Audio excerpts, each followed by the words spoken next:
Welcome to CBN4's Primetime News Package. I'm your presenter, Vanessa John Charles. Let's take a look at today's stories. Eat Fish Day activity at the Massac Primary School. And fun with the animals at the library. Find out more about these stories and more right after the break. Please stay with us.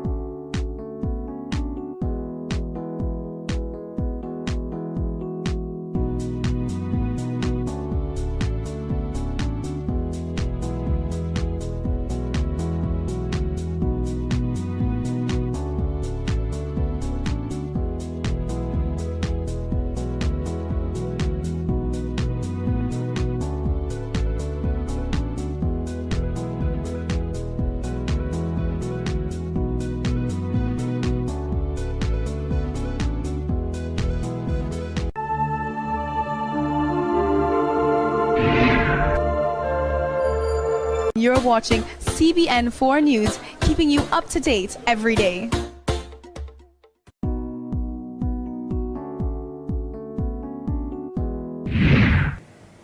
Welcome back. 3,000 public officers will soon be granted a 5% salary increase paid at the ending of this month, followed by a back pay at the ending of April, as announced by the General Secretary of the Public Service Union, Thomas Letang. Everyone we negotiate on as we have negotiated will be paid that money. Those who have left the service, say who left between 2012 2015, who resigned or retired, they also will be entitled to that retroactive pay, that back pay when it's being paid. This triennium ends on the last day of June, so come 1st of July. Letang explains that this is a perfect example of the fact that the union does not only take into consideration what happens presently, but also negotiates based on the past and future, securing the gratuity and pension of the retirees in the future being better as opposed to if the former 2% salary increase was accepted. This triennium ends on the last day of June, so come 1st of July, you're talking about a new triennium that is for 2015-2018, so you're talking about fresh negotiations. So the non-salary issues which we have decided to put on hold, I mean not say withdraw, but which we have decided to put on hold for the time being, these will be revisited in our next round of negotiation. He stated that within the next 6 months, a lot of emphasis will be placed on non-salary issues, hopefully by the 1st of July, as they are already in the process of collecting data and preparation of submissions, which are actually to be discussed with the membership before they submit to the government. Letang stated that the feedback is that the members are satisfied, especially by the fact that the union did not only secure the 5% for the benefit of just a few, but for all of its members. And the Japanese group currently on island has selected the Massac Canefield Primary School to launch an Eat Fish Day activity. The president of the school expressed that she was pleased to witness how the Japanese cook using our Dominican fish. She believes that the activity was actually very educational to the students while viewing another culture's way of preparing our fish.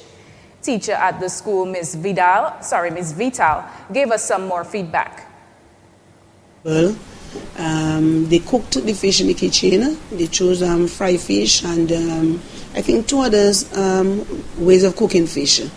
And they had two of the students assist them. And then a sample of about 30 of our students will be sampling the fish. When speaking of the students' participation in the activity, she stated that they all were very excited, especially as it had to do with eating, which she expressed her students love to eat. Many were very curious and looked forward to the tasting of different dishes, while in comparison to the local way of cooking fish. Here's a glimpse of the kids deeply engaged in the activity.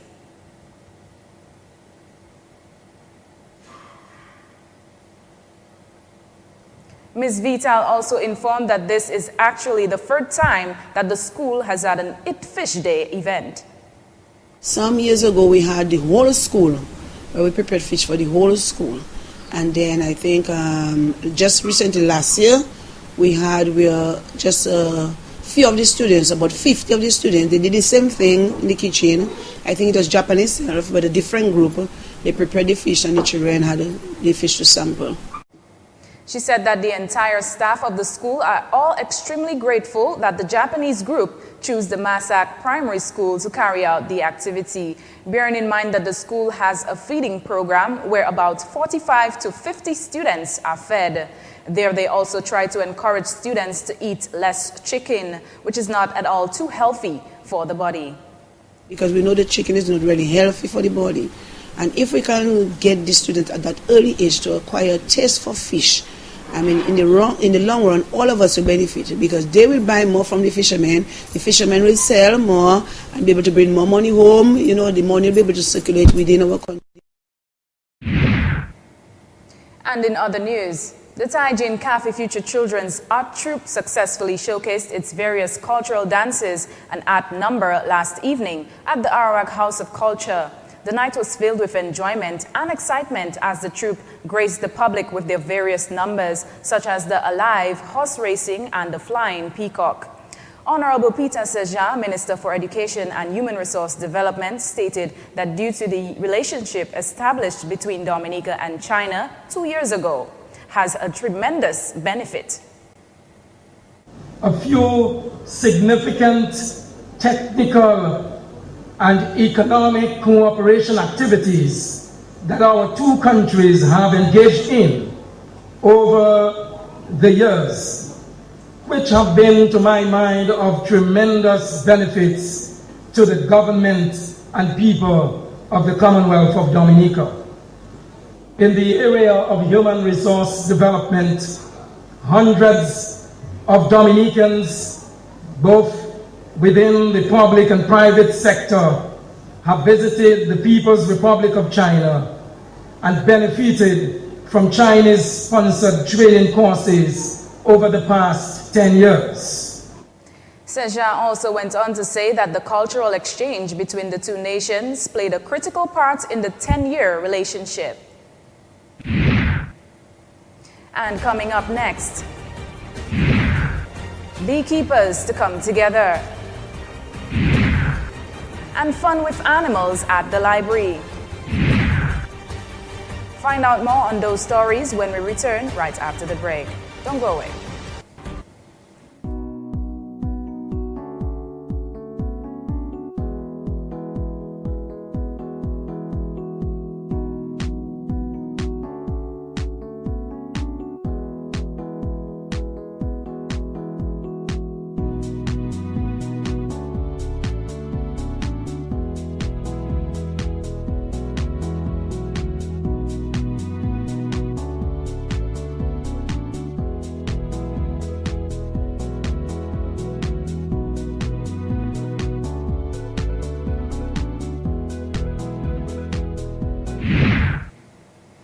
And welcome back.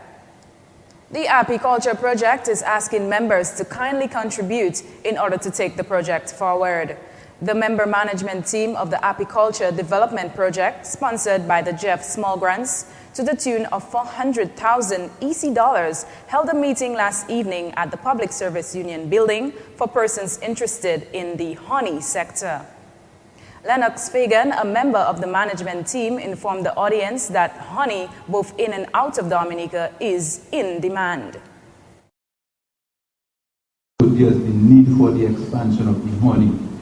In addition to Dominica being the country that it is, an agricultural country, is a lot of fruits and citrus and cherry and everything. So the bees also help in pollinating, and as a result you get bigger yields. You know, so we're looking forward to the success really of that project. And I hope people here are going to say, well, is those feathers thing? Is our thing, it belongs to us. Fagan reminded the association that the project is not a management-owned project, but one where all should be involved. Meanwhile, Dr. Cyril Robinson, who is also a member of the management team, stated that the project was developed so the existing beekeepers could get the opportunity to develop and extend their businesses to one which they can be engaged in fully. You need to have a certain number of hives, you need to produce a certain volume of honey, or else it just makes sense for you as a business. The idea of this project was to make it possible for the existing beekeepers, the existing cooperatives, to develop and expand their businesses to a point where it can now be a business that you can be engaged in fully or almost fully. The aim of the apiculture itself is to increase the number of hives on the island from 300 to 1,000. Robinson asserted that the intention of the project is to get beekeepers involved, beekeepers who can contribute their time, labor, and resources. The project is not meant, and I will emphasize that, it is not meant to just hand over hives to people. That is not the intention. The project intends to extend and involve people. We do not have enough money in this project to simply go around handing out hives willy-nilly to anybody who shares any remote interest. That is not the object.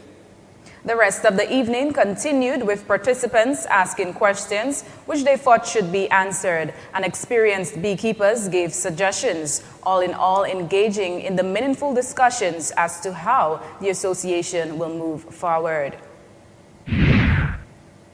And in other news, Bahamas Minister of Tourism, Obi Whichcobe, on Friday called for Caribbean nations to get more involved in the tourism trade and said it is time for Caribbean nations to look at the region as one. Working together, they could achieve more.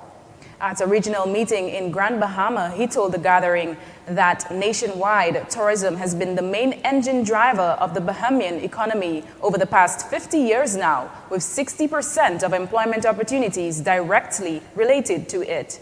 Further, he said if the Caribbean nations would come together as a region, they could do much more in terms of attracting visitors to the various destinations. He said he would like to see the Caribbean Tourism Organization have greater representation and a place on the Caribbean Community Meeting agenda, and for the IDB to do more to emphasize the importance of tourism to people and countries in the region. And in other news, CARICOM successfully hosted a three-day workshop. Its purpose was to greater the knowledge of the CARICOM single market. The final day was made specifically for the media works. In light of that, media practitioners were given the opportunity to better understand the various operations of CARICOM and how it is beneficial to us as a region.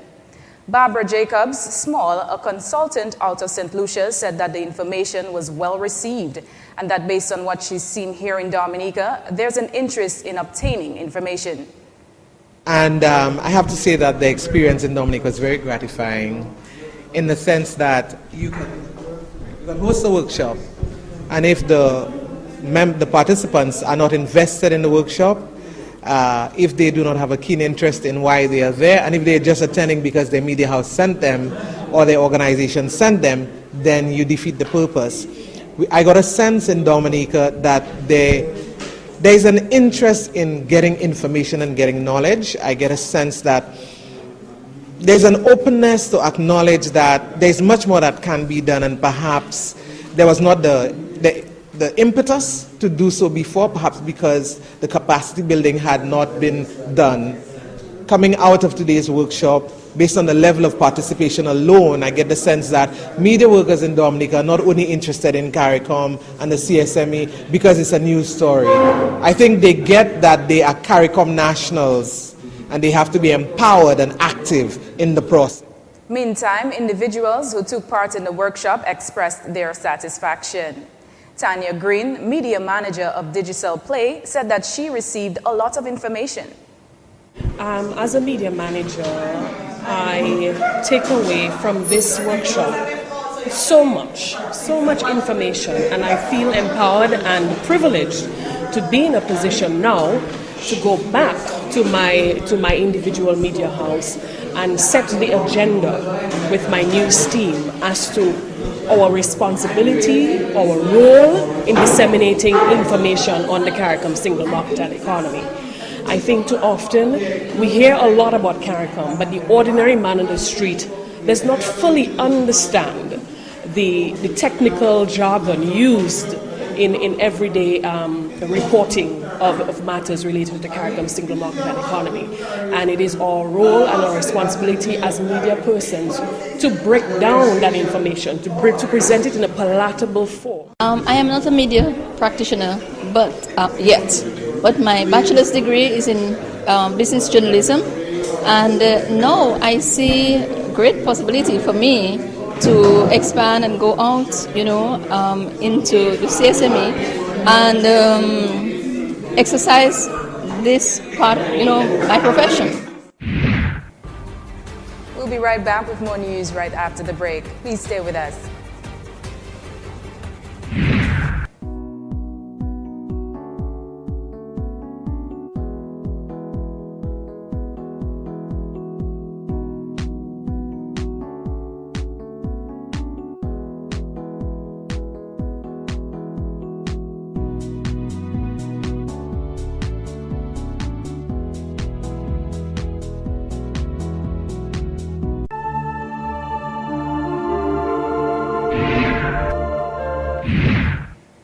And welcome back.